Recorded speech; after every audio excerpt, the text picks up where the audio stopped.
भगवान कृष्ण का श्राप सुदामा ने अपने ऊपर ले लिया।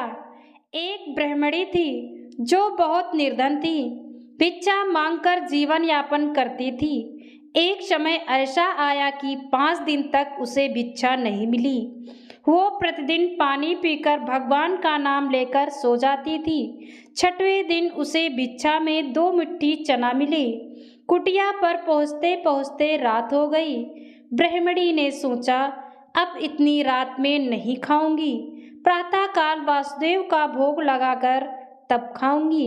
ये सोचकर ब्राह्मणी ने चने को कपड़े में बांधकर रख दिया और वासुदेव का नाम जपते जपते सो गई। देखिए, समय का खेल कहते हैं, पुरुष बली नहीं होता, समय होत बलवान। ब्राह्मणी के सोने के बाद कुछ चोर चोरी करने के लिए उसकी कुटिया में आ गए।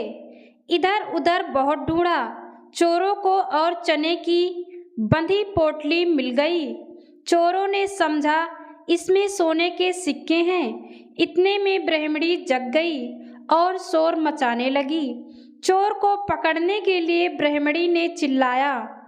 तब गांव वालों ने चोर को पकड़ने के लिए दौड़े। चोर चने से बंधी कपड़े की पुटकी लेकर भागे। पकड़े जाने के डर से सारे चोर संदीपन मुनि के आश्रम में छुप गए। संदीपन मुनि का आश्रम गांव के निकट था, जहां भगवान श्री कृष्ण और सुदामा शिक्षा ग्रहण कर रहे थे। गुरु माता को लगा कि कोई आश्रम के अंदर आया है। गुरु माता देखने के लिए आगे बढ़ी तो चोर समझ गए कि कोई आ रहा है। चोर डर गए और आश्रम से भागे। भागते समय चोरों से वो पुटकी वहीं छूट गई। इधर भूख से व्याकुल ब्राह्मणी ने जब जाना कि उसकी चने की पुटकी चोर उठा ले गए, तो ब्राह्मणी ने श्राप दे दिया कि मुझे दीन असहाय के जो भी चने खाएगा वो दरिद्र हो जाएगा। उधर प्रातःकाल गुरु माता आश्रम में झाड़ू लगाने लगी तो झाड़ू लगाते समय गुरु माता को वहीं चने की पुटकी मिली।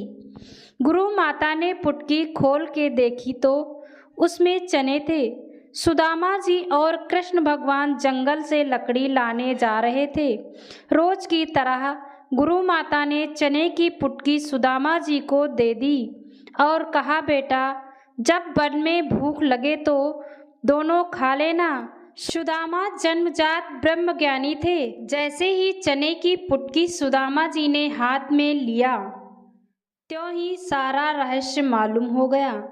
सुदामा जी ने सोचा, गुरु माता ने कहा है तो ये चने दोनों लोग बराबर बांट के खाना, लेकिन ये चना अगर मैं त्रिभुवनपति श्री कृष्ण को खिला दिए तो सारी सृष्टि दरिद्र हो जाएगी। नहीं नहीं, मैं ऐसा नहीं करूँगा। मेरे जीवित रहते मेरे प्रभु दरिद्र हो जाएं, मैं ऐसा कदापि नहीं करूँगा। मैं यह चना खा जाऊँगा, लेकिन कृष्ण को नहीं खाने दूँगा। और सुदामा जी ने सारे चने खुद खा लिए। दरिद्रता का श्राप सुदामा जी ने स्वयं ले लिया चने खाकर, लेकिन अपने मित्र श्री कृष्ण को एक भी दाना चना नहीं दिया। मित्रों, दोस्ती हो तो सुदामा जैसी हो, जो हमेशा आपका साथ दे।